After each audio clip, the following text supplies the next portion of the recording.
Good evening, friends.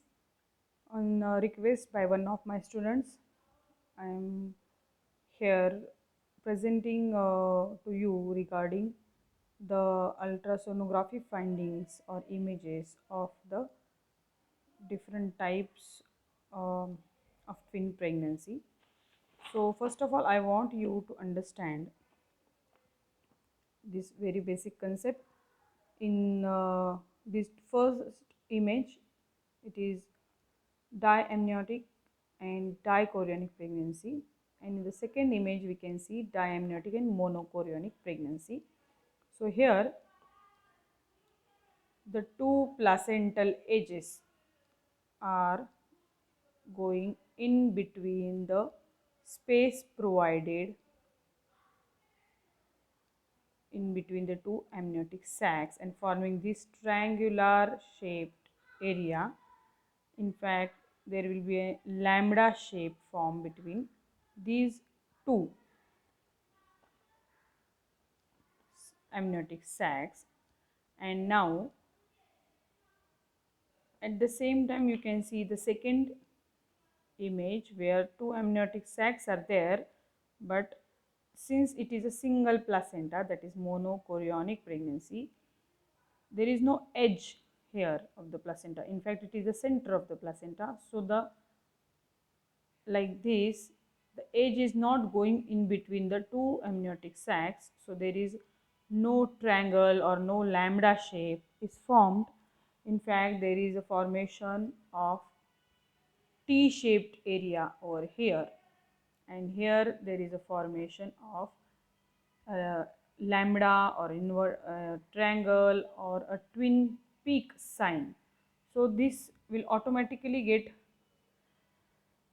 detected on sonography at about 24 weeks or 30 weeks gestation, and it will be seen in the sonography like this.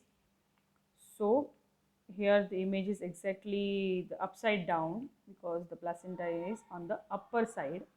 This is a single placenta and these are the two placenta, because as we can see the edges of the placenta going in between the two amniotic sacs.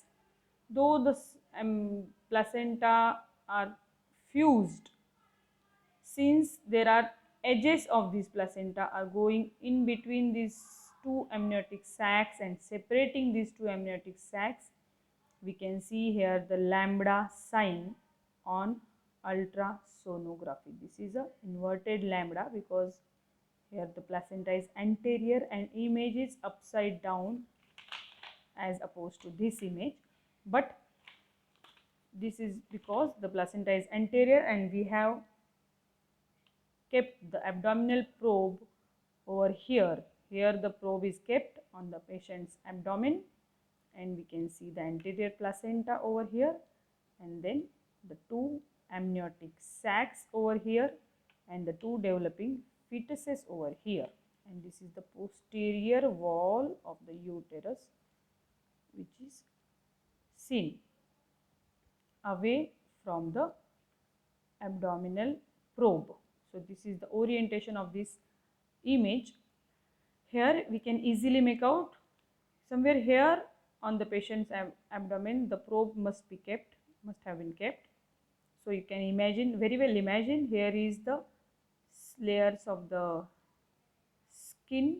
In fact, we can very well make out this fatty layers, black fat seen, and after that we can see the thinned out uterine wall which is whitish in color compared to the remaining two portions.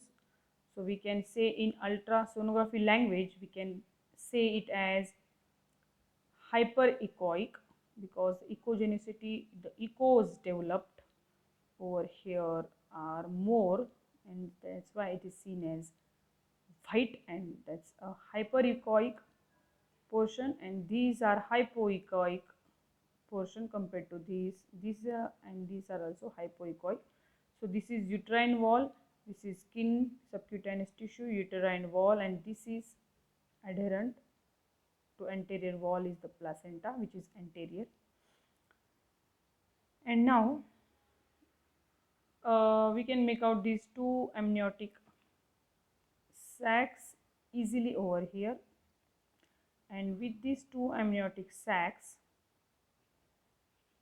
are the adjacent to placenta, and since this is not a single placenta, these are two placenta which are fused here in the center, and they have two separate edges in the center. So these edges try to peek inside these two amniotic sacs of the twins, so that is known as twin peak sign.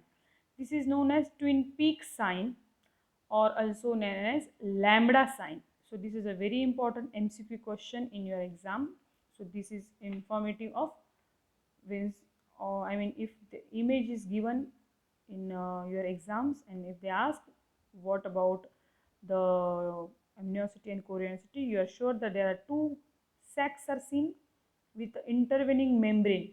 So how to make out whether it is diamniotic or monoamniotic? This amniotic membrane which is separating the two sacs just makes it clear that this is diamniotic, and this twin peak sign, or in this image it is actually inverted lambda, but actually if you revert, if you see this image upside down, it will be a lambda sign, this triangular shape.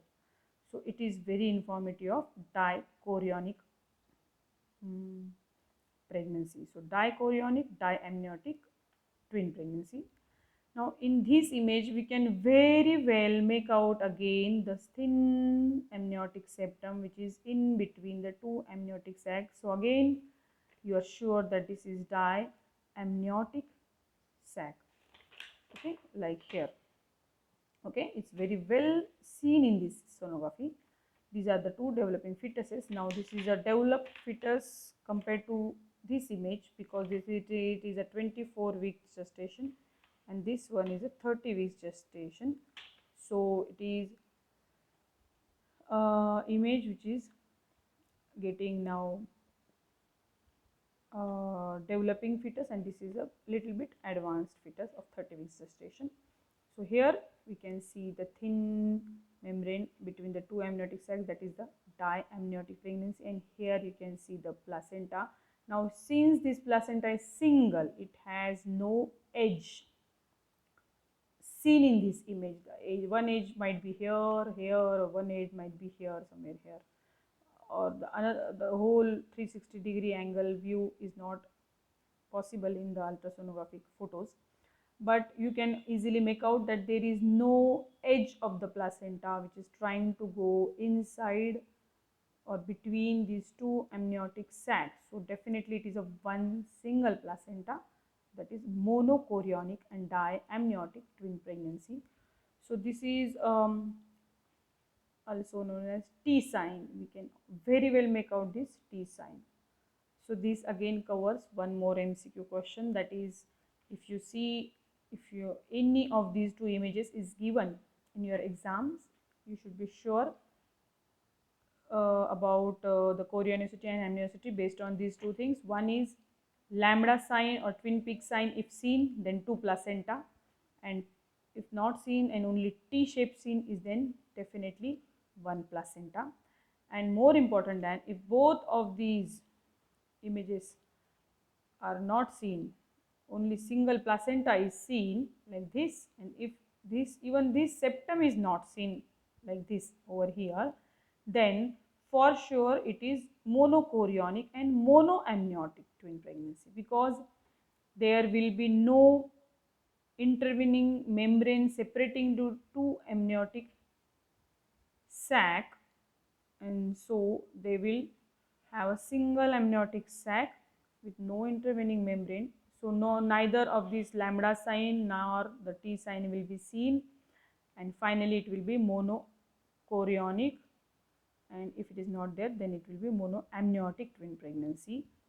And here I come with another sonography image which clearly shows the two fetuses, the two fetal heads, okay, and the fused thorax and abdomen. So definitely you people should be able to make these two fetuses and one thorax and abdomen which are fused with each other. So this is an image of conjoined twins.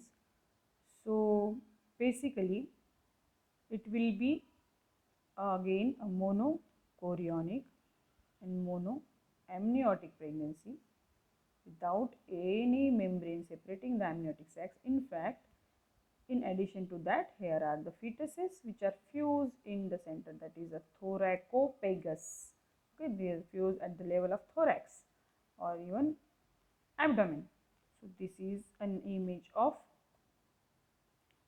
conjoined twins. So definitely this conjoined twin pregnancy occurs after